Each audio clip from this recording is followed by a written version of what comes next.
Have you left a piece of bread outside and forgotten to throw it off and noticed greenish or bluish spots forming on it? Have you noticed how a bread raises after adding yeast and allowing it to rest for a couple of hours? What about mushroom Manchurian? Have you eaten mushroom Manchurian? Well, all these are examples of fungi. Now, fungi, as we know, are eukaryotic, non-photosynthetic saprophytes. This means that they depend on dead or decaying organic matter for food. As with any organism, fungi are easy to study once they have been classified into different taxa. They have their own kingdom fungi, under which there are many phyla. To classify fungi, biologists use a few major characters. Let's recall those characters of fungi. First off, fungi are made up of long, tube-like filamentous structures called hyphae. Now these hyphae interlink together and form a network called mycelium. Now there are two types of hyphae. One is cenocytic, which means that the hyphae is continuous. You see here, the hyphae is continuous. There is no break in between. And the other is septate, in which the hyphae are interspersed with cross walls. These lines that you see here are cross walls. Cenocytic hyphae are multinucleate. They have many nuclei. Septate hyphae, for each part, there's only one nucleus. Fungi are capable of reproducing vegetatively, asexually, and sexually. Asexual and sexual reproduction occurs to the formation of spores, which then germinate to produce new fungi. Now, these spores are formed inside structures called fruiting bodies. So, the structure of the hyphae, the mode of reproduction, and the type and structure of the fruiting body produced form the basis of fungal classification. Based on these characters, fungi are classified into four major phyla: Phycomycetes, Ascomycetes, Basidiomycetes, and Dendromycetes. Let's first start with Phycomycetes. Examples of Phycomycetes include Mucor, Albugo, and Rhizopus, which is the infamous bread mold. Phycomycetes have a cenocytic mycelium, which means their mycelium is continuous, and they are majorly found in aquatic environments. Some are even found in decaying wood like moist places and soil, and some are obligate plant parasites. Albugo is extensively a plant parasite. Phycomycetes are capable of reproducing asexually and sexually. Asexual reproduction in Phycomycetes occurs through zoospores or aplanospores. Zoospores are motile. They have a flagellum which helps the spores move. Aplanospores are non-motile.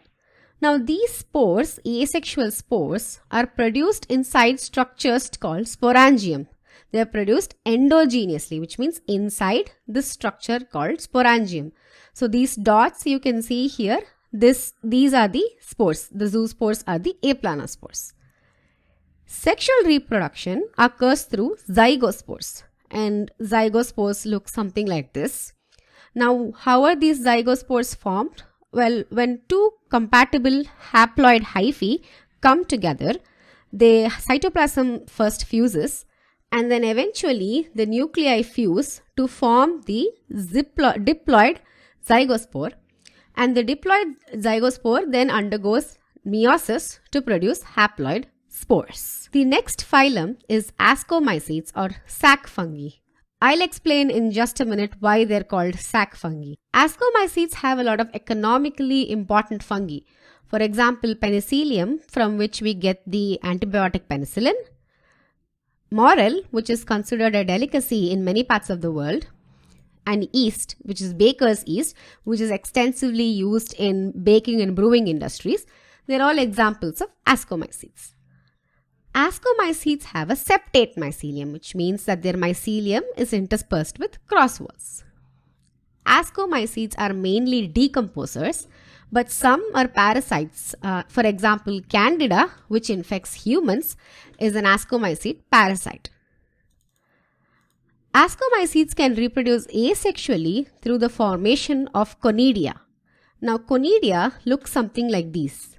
Like this white bead-like structures that you see here, these are the conidia, the asexual spores. These conidia are produced exogenously on structures called conidiophores.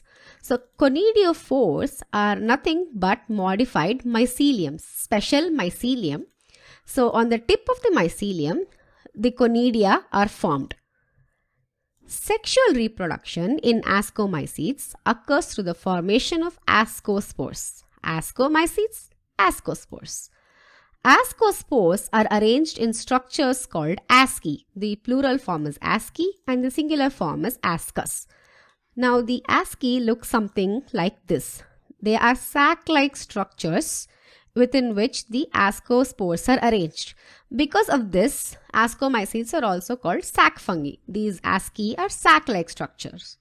Now altogether, ascospores and asci are arranged inside this bigger structure called ascocarp. So this entire thing is the ascocarp. These grey lines here, they are the asci. Inside those asci are the ascospores. So ascocarps are the fruiting bodies for ascomycetes, the fruiting bodies from which the spores are spread around and germinate. The next phylum is basidiomycetes. Examples of basidiomycetes include agaricus, which are mushrooms, and puffballs, and smut. Basidiomycetes also have a septate mycelium like ascomycetes, and they are the plant parasites. Smut and rust are examples of plant parasites. Some also grow in moist places like soil and decaying wood. Basidiomycetes can reproduce asexually but not through the formation of spores. This is what makes basidiomycetes unique. Asexual reproduction in basidiomycetes is through fragmentation. Now, what is fragmentation? Basically, it's just one hyphae splitting into many pieces, and each of these hyphae then form a new fungal network. Sexual reproduction is through basidiospores. Basidiomycetes, basidiospores. Basidiospores are formed exogenously on structures called basidia. Let's take a look at this image to understand basidiospores better. So this entire structure here, this is called the basidiocarp, within which you have these finger-like projections, which are the basidia, or the singular is basidium, and exogenously on the basidium, 4 haploid basidiospores are formed. So this bigger structure is the basidiocarp. These finger-like structures within the basidiocarp are the basidia, and outside the basidia, exogenously, these basidiospores are formed. So this basidiocarp, this entire structure of basidiocarp is the fruiting body for basidiomycetes. Like ascocarps are the fruiting body for ascomycetes, these basidiocarps are the fruiting body for basidiomycetes. The last fungal phylum is deuteromycetes, which are also called imperfect fungi. Why are they called imperfect fungi? We'll get to that in just a minute. Some examples of deuteromycetes include Alternaria and coelomycetes. Deuteromycetes have a septate mycelium. Deuteromycetes are found growing in litter, and some are even parasites. Now, deuteromycetes is generally for fungi that don't fit the mold. This is because they reproduce only through asexual or vegetative means. There is no sexual reproductive structure formed.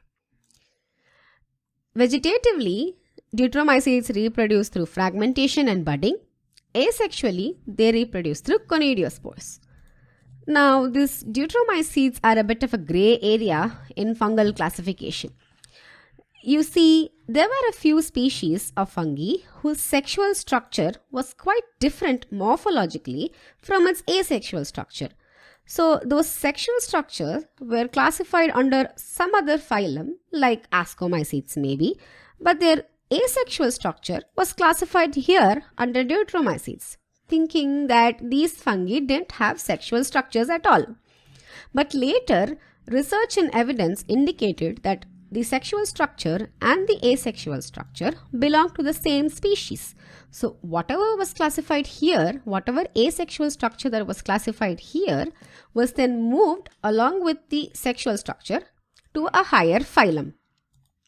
So this gray area is important in highlighting that classification is not a rigid structure. There's always room for improvement. When scientists discover new evidence, they may have to reevaluate the taxon in which an organism is classified. Keep in mind that the evidence need to be solid. It has to be concrete evidence, and scientists just can't move organisms willy-nilly.